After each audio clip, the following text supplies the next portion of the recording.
Everyone, I am Debbie Lindy Camarao of BS Entry of Imaging Kid. So today I am going to perform the nasogastric feeding, which is the Gavage. So the purpose of this is to allow the patient or to give nourishment to the patient who is not able to feed themselves alone. So for the preparation, the first thing that you should do is to pour specified of prescribed formula into the calibrated glasses. For example, the given or the prescribed amount is 90 cc or 90 ml. After pouring, place the glass with formula into a bowl of hot water. And then after that, check the temperature of formula by dropping a small amount over the dorsum.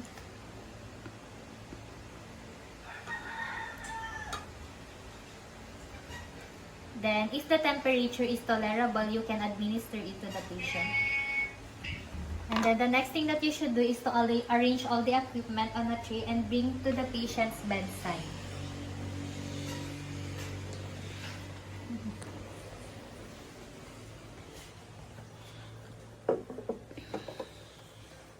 So the procedure, the first thing that you should do is to introduce yourself and verify client's identity and explain the client the procedure, why is it necessary, and how the client can cooperate.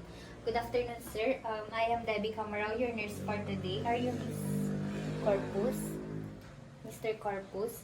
So, sir, I am going to feed you via nasogastric feeding so that you might be able to receive nourishment.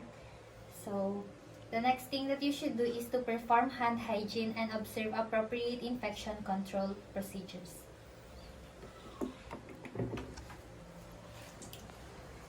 Next is provides client's privacy and place the patient on a moderate backrest. After that, puts an protective towel or napkin over the patient's chest. Sir, I'm going to place towel here. And then after that, assesses the tube placement. On assessing the tube placement, first is to prepare your stethoscope, and then get your acceptor syringe. And then after that, but before starting, you should first put on gloves.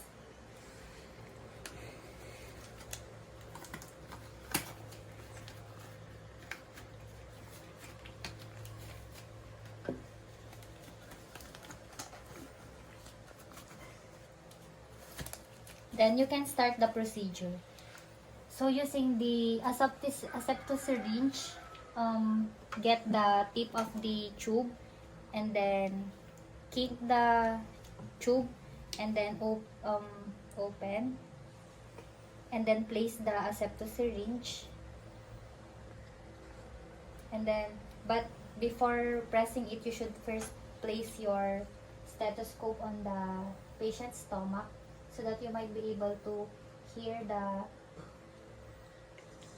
if the patient's tube is placed in a proper way. And then remove the kink of the tube and then press. And then upon pressing, you should assess abdominal. You should assess abdominal distension or tenderness for residual feeding contents.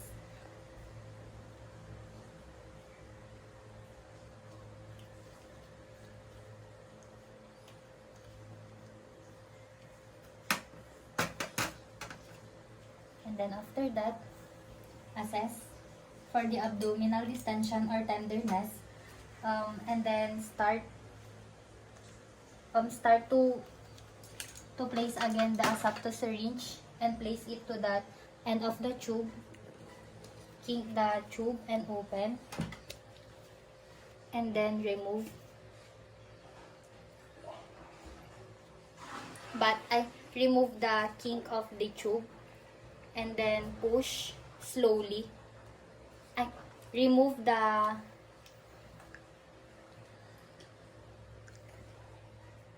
and removes the bulb of the acceptor syringe and pours the formula into the barrel.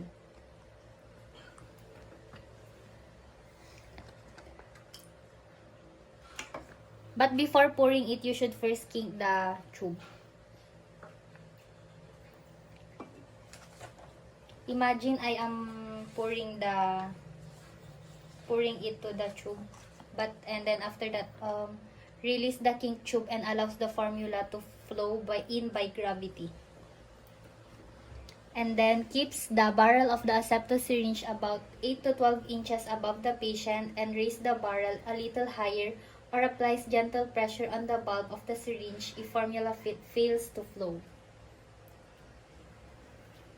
And then ask the patient if, and then after that if it already flows, remove. After that you should pour water.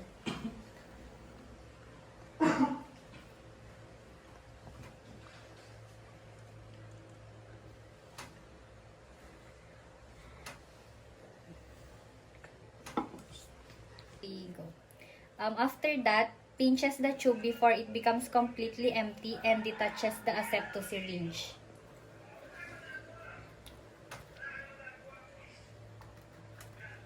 And then plugs the end of the NGT with its own cover. If none, clamp it may be instead. And then next, keeps the patient in moderate back. Rest for 30 minutes or more. Preferably turn the patient into right position.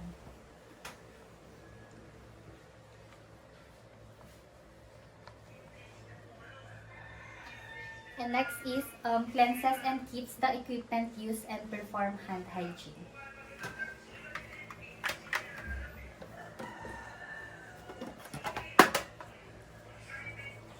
And then removes the towel.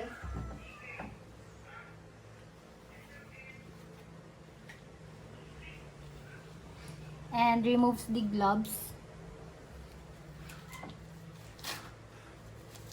And perform hand hygiene.